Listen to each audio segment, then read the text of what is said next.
Hello. Okay. Sorry I almost missed this week's episode, but it has been a wild week. A lot of working, a decent amount of travel. I've been north, I've been south, I've been all over the place. Been to Kentucky even, so I've been everywhere. But I'm currently working now. I'm currently working the men's and women's Big South tournament. It's a college conference from the Carolinas, kind of, High Point University, Gardner-Webb. Carolinas and Virginia is where it's mainly from. But I'm working yesterday, today, the next day, and it's championships on Sunday, I believe. And then the Horizon League tournament follows that. But even in the past week, I did a lot of work. I worked a D3 women's tournament in Lexington, Kentucky. I went to Bloomington.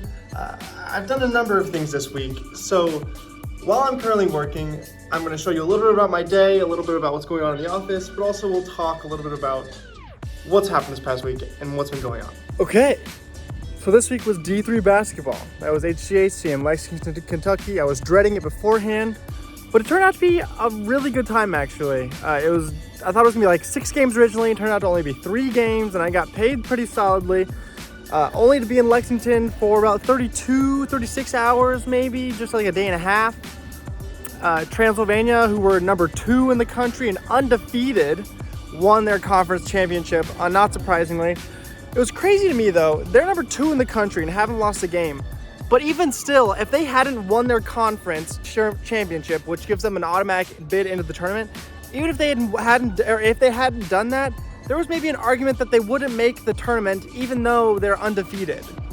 It's pretty crazy to me like how division sports kind of shake down, Division 2, Division 3.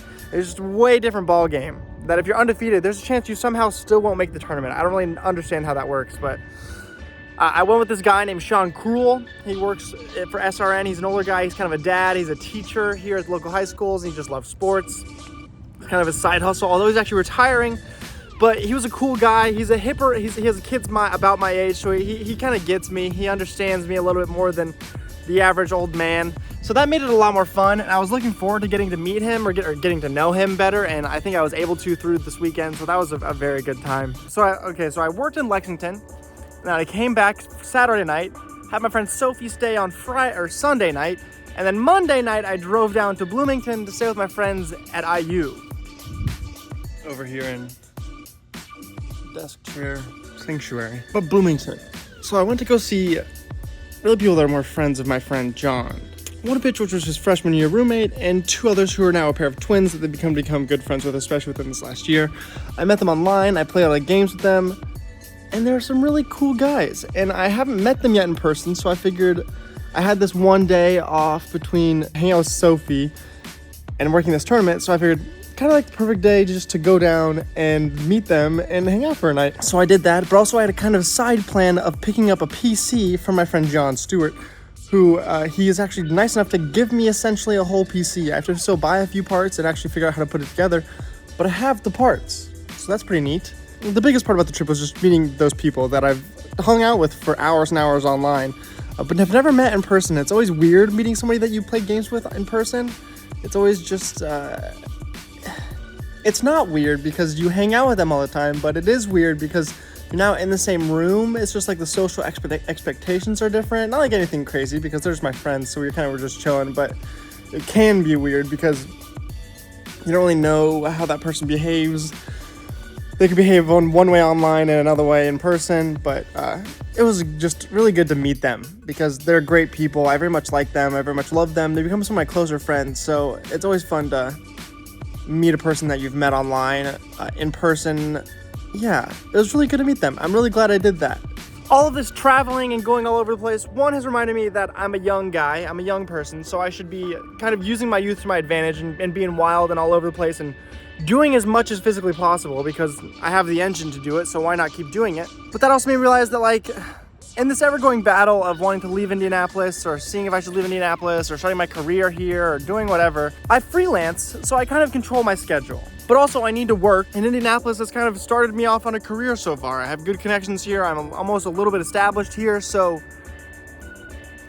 do I just stay here and keep freelancing where I can control my own schedule and really try and do it full time, and then when I have weeks off or weekends off, I can just go travel somewhere because I'm an individual, I have nobody relying on me, and I will have hopefully expendable income. So is that an option? Is that something I want to entertain? I still think the root of it is like when I'm sitting around doing nothing on my day off, I want to be able to go and do something exciting, and I don't feel like that's a possibility in Indianapolis, but I don't know. It's just a different little perspective that's kind of creeped into my mind, but I'm not sure. I'm really not sure. I'll talk a little bit more about the today's game today as well. First game went pretty solidly. There's 2 women's games, but the second game, right as we were going to halftime, like the whole building kind of shut down. We lost cameras, we lost everything, and we were off air for about 40 minutes until we came back in with like half of the third quarter to go through, maybe a little less than half. That was pretty wild. One of the crazier things that's probably happened since I've been broadcasting, that we were just off air for 40 minutes, but 2 games down, 2 games to go. It's 3 p.m. or 4:45-ish actually. Yeah, we'll see how it goes. It's been fun so far. It was a good week, just traveling, and I enjoy traveling. So it was fun to go to Lexington, never been there. Good to see friends in Bloomington, see Sophie McGill. Now we grind for the next 8 days. So you'll be hearing more about this in the future on the next episode, because this is what I'm doing for the foreseeable future, pretty much.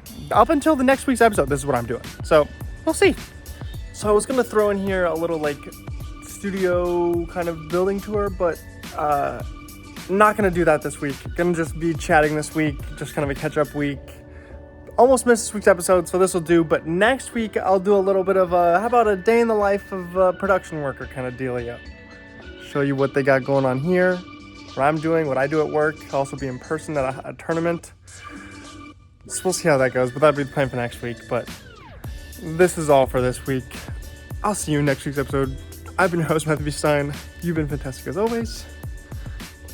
See ya.